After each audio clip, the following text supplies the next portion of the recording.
Hello, welcome. It's Francis here. Thank you for coming back to my channel. If this is your first time here, I bid thee welcome. There is a subscribe button and a bell below if you want to be notified as to when I upload more content, which I do on a rather ad hoc basis. And I'll stop playing with the pen. So I do have a little bit of a list of topics that I will hopefully address at some stage in relation to the sort of beginner series or these tips.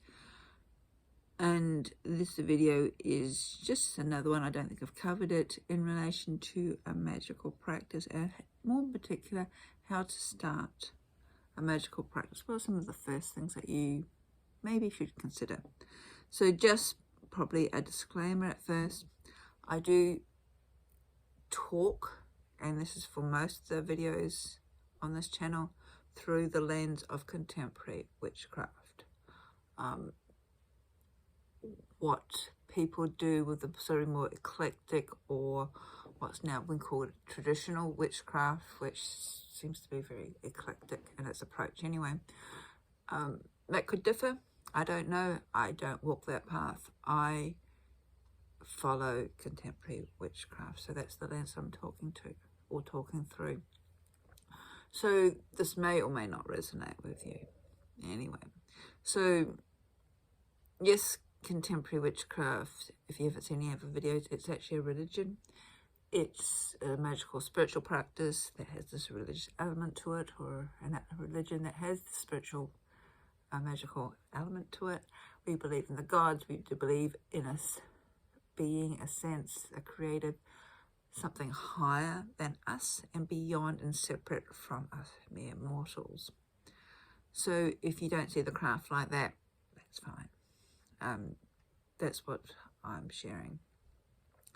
So when it comes to the first foundational steps, when you first decided that you want to sort of explore, I suppose even paganism, that seems to be a word that doesn't get used a lot these days. It seems to be witchcraft is everything. But you realize that you want to sort of understand sort of the non-orthodox religions a little bit more. How do you actually start? And my first thing was start to observe your natural environment. Get out in nature, whether it is a park, a forest, your own backyard, even a sporting field.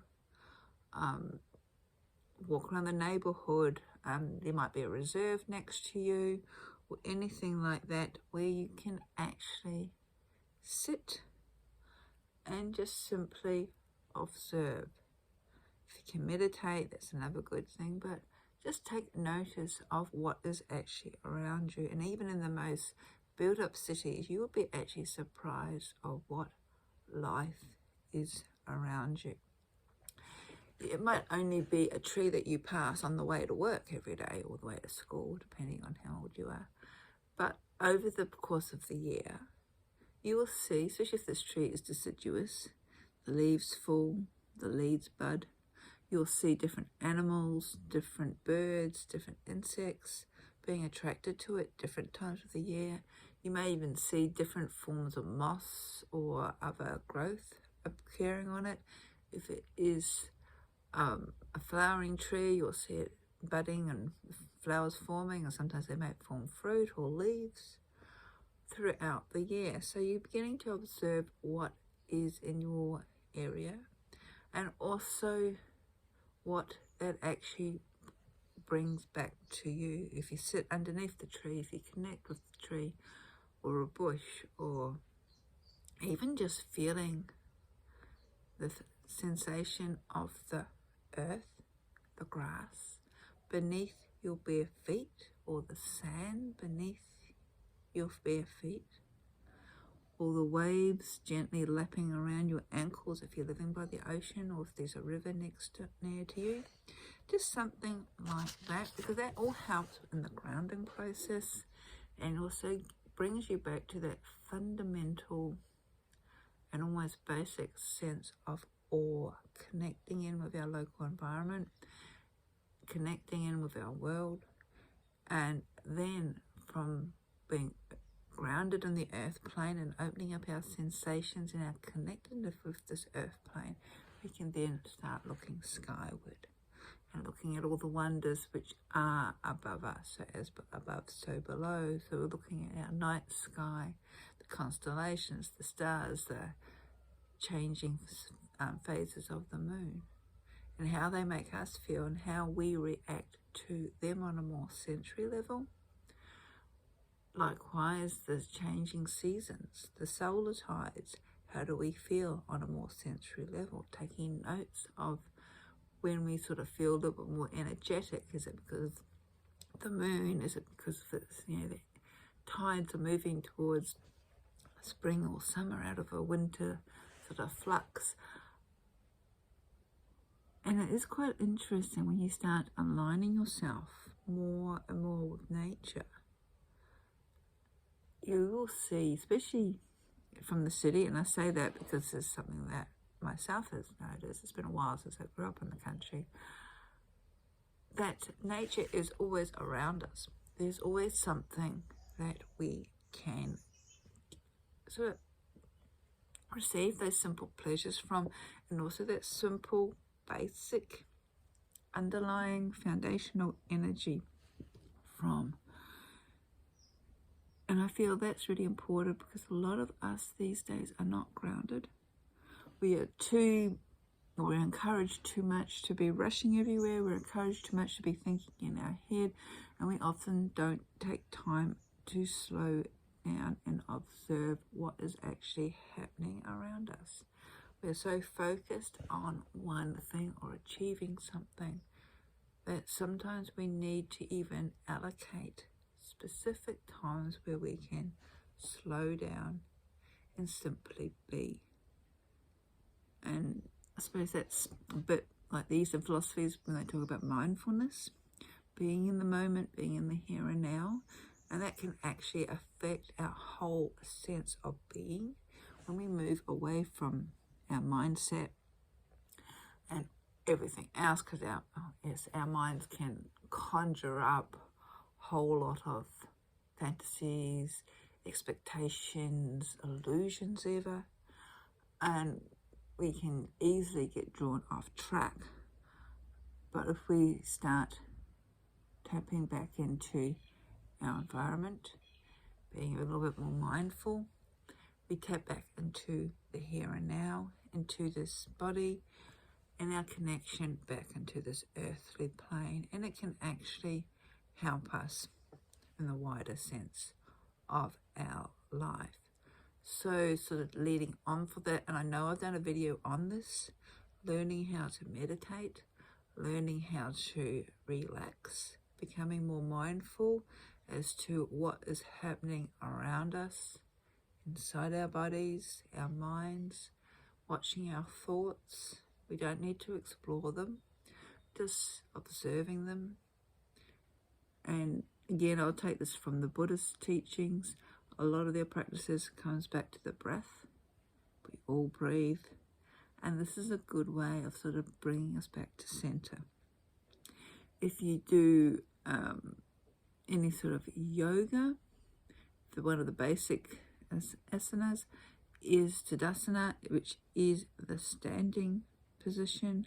And when I was doing my level 1, you sort of, with your bare feet, standing on the ground, and then sort of rocking a little bit gently from your toes and back onto your heels. And if you come back into your toes again, so spread each toe and really connect your feet with the earth. And that helps you ground. And I find I do that right at the beginning of any ritual. I sort of spend a few moments just almost rocking gently, slightly backwards and forwards, spreading my toes, connecting with the ground, and making sure that the whole foot, both sides, the left, the right, and the heels and the toes, are all connecting with the earth, and just focusing on that sensation. And that really brings you back to the here and now and where you are.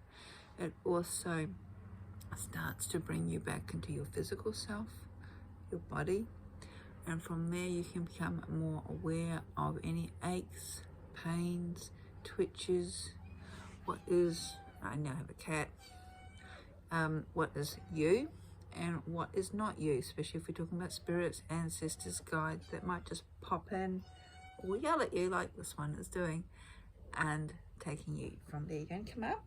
You're going to come up? No? Okay. Understanding your personal relationships can also have a huge impact on your external world. You may have heard of the saying, like attracts like, and these also relates to the thoughts that we project and how that can also influence our environment. And I have done little videos on the Hermetic Principles, which sort of covers this, and so does NLP. A lot of us these days are very head driven. We may not realize that, and we project a lot of things externally onto other people or situations, and not realizing that this is largely someone else's, but our projection and not the situation that's happening at all. Switching off the phone or the computer and getting away from social media can also help. It helps you to slow down, to unplug, to also gain a little bit of a better sensation as to what's truly important, so you are not always getting caught up in other people's stuff. And I'm finding I'm having to do that more and more. Also realizing that you don't need everything, and you don't need everything now. Our society, and it's been like this for a while, is very consumer driven. And when it comes to especially starting off a magical practice or a spiritual practice, you really don't need anything. Yes, it's good to have a candle or an altar to use as a focal point, but you don't really need that. I would probably say get a notebook, and I've just done a video on journaling or keeping a diary. That's usually because of a guiding, so you've got sort of like a marker as to how far you've progressed. I do like using a candle, whether it's just a tea light or a simple pillar candle. It doesn't need to be anything fancy. It could be just a normal household candle that I light when I do spiritual magical practices, largely because how I was taught the light from that candle flame represents my spirit connecting with the greater spirit, so my soul connecting with the universal soul, so to speak. And when I light the candle, that sends up a little beacon and awareness to higher consciousness, the other, letting them know that I'm about, and if they're just passing or want to shed some information onto me, I am getting myself into a position where I am more open to receive. We need to be able to connect with ourselves and understand ourselves, and also understand our connection with the wider world around us. So we need to, in a way, take a little bit of an interest in external events, but also be aware of our boundaries. But when we go within, when we start observing and quieting down, it's interesting what we can get in touch with. And everybody's experiences are going to be different, and everybody is going to progress at different speeds. And some people, meditation might not be for them, especially in the West, how we perceive meditation to be sort of like the Zen monk. But there are many forms of meditation. It's finding the style that resonates with you. For some people, it is the Zen monk staring silently at a blank wall. For other people, it is a walking meditation where you're consciously aware of the footsteps that you're making. Other people, meditation or the results that they get from meditation could be some sort of ecstatic dance, really. And that will set them into that sort of out-of-body experience. So it's finding what works best for you. And other people can offer advice or suggestions, But at the end of the day, there's only one person who will be truly able to tell you what to do, and that's yourself. So, just sort of summaring up, if I'm actually making any sense in this video, I don't know. For starting a magical or a spiritual practice, keep it simple. Be open. Journal or record anything or whatever happens. The manner, and in whatever manner that you feel comfortable doing, whether it's dot points, whether it's long spiels like what I do. It could be drawings, it could be just, doodle, it could be a picture that you've downloaded from the internet that resonates with you. It would be even just a couple of memes. But the point of journaling, and as I mentioned in the other diary, it's a good record keeping. And it can also prompt your memory into what you've actually achieved or what's actually happened. There's also a good point to go back to, like a mooring post. Should something happen in a later stage, and you go, oh, that symbol of, I don't know, an owl. I've had that before. Then you can go back through your notes to find out what was happening that first time, where maybe an owl flew past your window, or you heard a hoot of an owl, or just an owl just popped into your mind, or you afterwards, after the meditation, you were reading something and the word owl just stood out to you. This is how our subconscious works. Sacred symbolism is called. And this is something that even Carl Jung talked about, that we're all connected with. This is the collective unconsciousness that we tap into. So instead of rushing out and feverishly wanting to cast spells and change your reality that way, well, don't understand it first. Understand you. And one thing too that I do find a lot of people unfortunately doing these days is avoidance. Avoidance of our own personal responsibility, our own role that we've played in instances, how, especially on social media, and this is the reason why I really should get off social media, it always seems to be someone else's fault, that someone else has upset our world, someone else is nasty to us, someone else has stolen something or upset us, or is infuriating, that's not the right word, what I'm trying to say. They're just getting in our way. What are we going to be doing about it? If that's your situation, what are you going to be doing about it? Is it truly the other person, or is there something you are not picking up on about you? Sometimes we also need to take the step back, and to me, a magical path, and I'm getting right off track now, it's also about taking responsibility. It's not always someone else's fault, because after all, this comes back to our mindset that we're projecting. We're projecting something that maybe we haven't integrated within our own selves onto someone else. That person who is horrible to us, could that just be our perception? Have we conveniently forgotten our part that we have played? It's quite interesting. And it's not about passing blame or passing the buck. Sometimes it's just that quiet realization, that hindsight. And then we can approach the situation with a bit more maturity.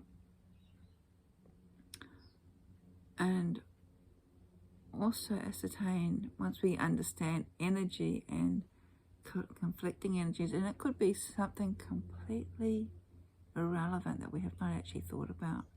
This person could actually be just representing something in our life that we haven't dealt with properly. And that's okay, because a lot of the lessons in our life slowly reveal themselves when we're ready for them to be noticed. And then again, there are those who just seem to come along and upset the apple cart as well. But hindsight's a great thing. And to me, this is all part and parcel of a magical, spiritual, witchcraft path, whatever you want to call it. But when we're too up here in our heads, we are playing the victim. When we are not mature enough to take responsibility or to take a step back, of course it's going to be everybody else's fault. When we're too emotive, of course we want to lash out and defend our honour. But sometimes we need to take a step back, ground, get out of the head,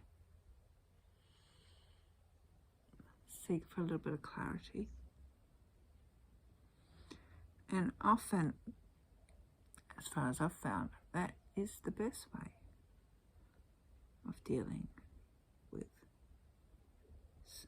a lot of situations, not all, but you learn to ascertain which are the ones that you need to invest the energy into and which are not worth it, not worth getting involved.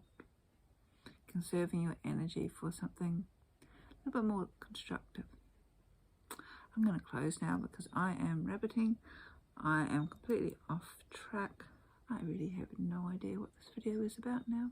It's supposed to be about starting your magical practice.